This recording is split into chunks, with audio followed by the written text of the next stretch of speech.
Hi everyone, my name is Nicole McCallister and I'm one of the social workers here at Ironwood Cancer and Research Centers. And today we are highlighting one of our community organizations that we work with to get resources for our patients. I want everyone to meet Jeff Lewis. Jeff Lewis is the founder and volunteer at Froth Bubble. Welcome, Jeff. Thank you. Thank you. Tell us a little bit about Froth Bubble. How did you get started and how do they help patients? Well, Froth Bubble, you know, I didn't want to start. I was a patient in treatment for my own cancer about 6 years ago and came to learn that there are patients in this battle that have to choose between food and medicine, which is a terrible, terrible choice that nobody really should have to make.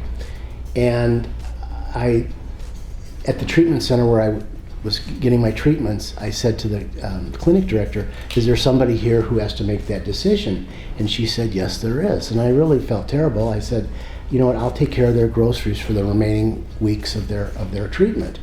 And after a couple of weeks, she came to me and said, you know, can you help somebody else? They're even in a worse situation. So I said, sure, I can do these two.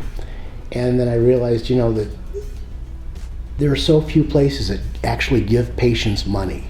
They might pay their heating bill or their car transportation, their hotels, but there's really no place that gives someone money to go buy the food that they need to have the strength to get better.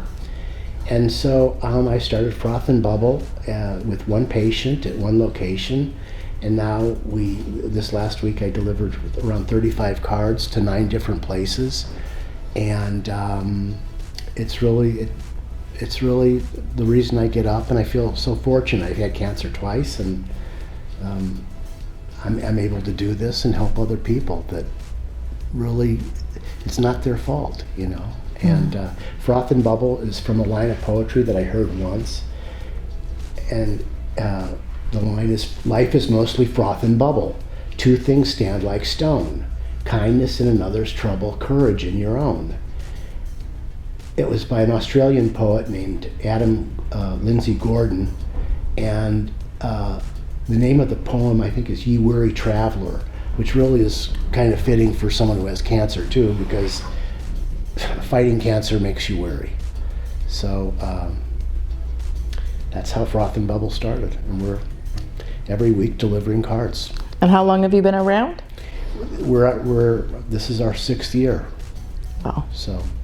That's great. That's great.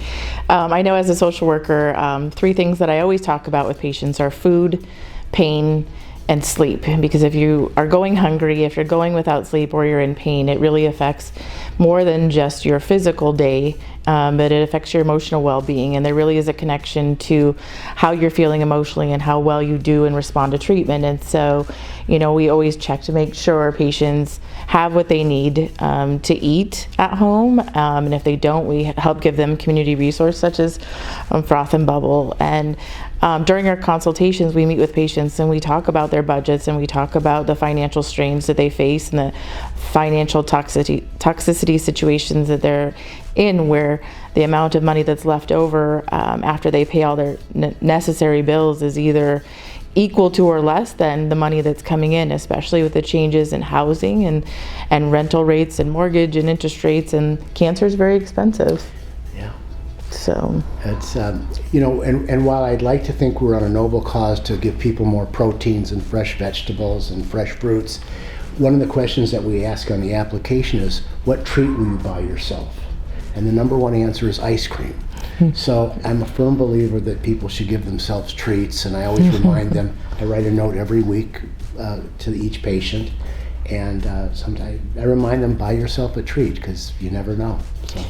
I've seen the letters that Jeff writes, and he handwrites a little note to each patient with every single card every week that he delivers, with some words of encouragement, and, you know, this is week 3, you know, you've got this, you've got one more coming, and or if it's a holiday card, he makes sure he puts a little note in. So it's not just a standardized printout card or just a gift card in an envelope. There's a handwritten note from Jeff each week, which is that personal touch that I think patients really, really do appreciate. So it's a great organization, good program, and we're glad to work with you. I'm thrilled to be able to come here and deliver you the cards. How many patients do you think or how much money or have you raised in the last year to kind of help patients? We've raised almost $700,000 in the last 5.5 years. Wow. I have been very fortunate. So, and we give, the program is 4 cards for a patient per year, and then we give extra cards because all of the money that goes to Froth Bubble ends up buying food cards. I don't take a salary. I don't pay any expenses out of the money we collect. It's so simple.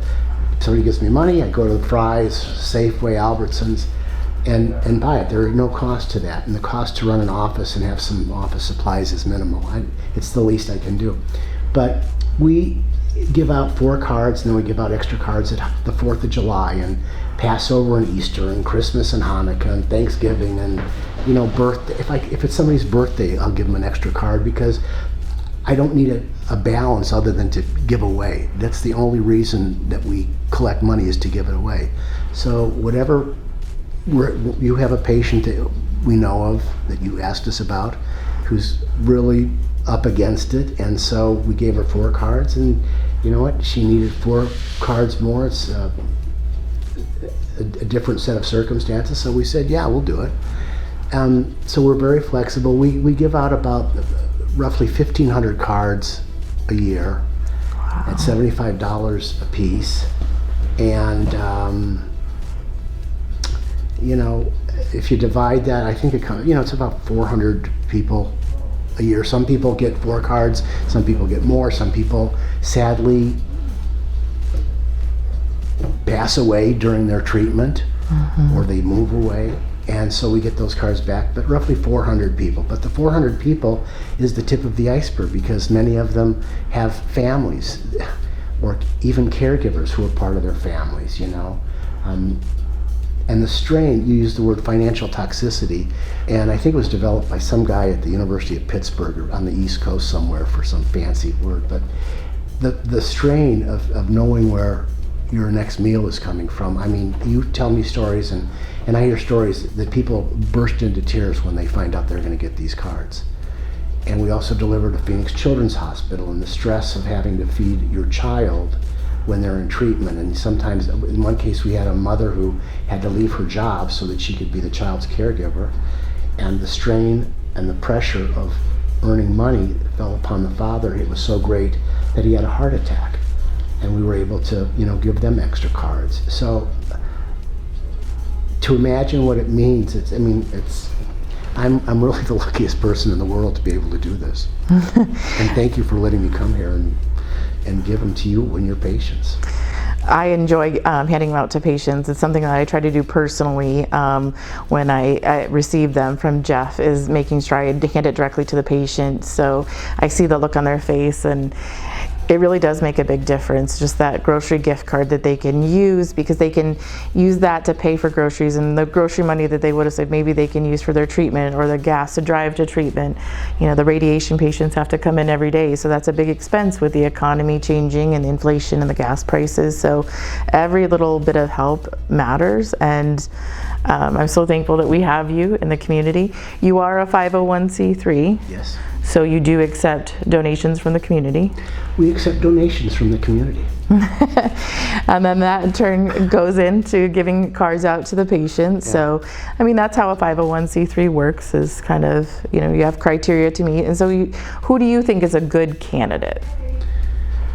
Well, again, the object is to give out money. So the criteria is it's based on need, obviously. And sometimes the need is people are on, Access or Mercy. Mercy, was that the other one? Access, like the Medicaid. Yeah. And those people know what is available to them. But sometimes you have people that have been just living their life normally, and they're responsible, and maybe they make $70,000, $80,000, $100,000 a year, and then cancer comes into their life, and they're getting back to your financial toxicity. There have been studies that say within 2.5 years, 60-70% of those people are going to be in trouble financially. So it can be, anybody, and being under a doctor's care might mean they're in for surgery, or they're in for radiation, or they're in for chemo. They come for follow-ups. I don't care. The object is to give away the cards, the money. Well, we'll take those from you. Well, thank you for joining us today. Is there anything else you want to share or for people to know about Froth and Bubble? No, it's really, it's why I get up in the morning, and when I got cancer, I didn't want to be on the pity potty, and I thought I would try and make something good out of it. And I've been, I've had 2 bouts of cancer in the last 5.5 years, and I feel like I am skipping through life because it's so nice to be able to do this to help people that really need it. So. And if someone wants to know more about Froth and Bubble, you have a website. We have a website, frothandbubblefoundation.org. We accept donations online. We appreciate them. You've done community events in the past, so. We've done community events and fundraising stuff in the past, and we're thankful for people's support. We've actually had doctors I was at a doctor's office at another place, and she said, how do you raise money? And I got out of my chair and I got on my knees and I said, I beg wealthy doctors. And she wrote me a check for $1,000. Well, that was a good day. Well, thank you for joining us from Froth and Bubble. Thank you. And we appreciate all you do for our patients and the community. Thank you very much. Thank you.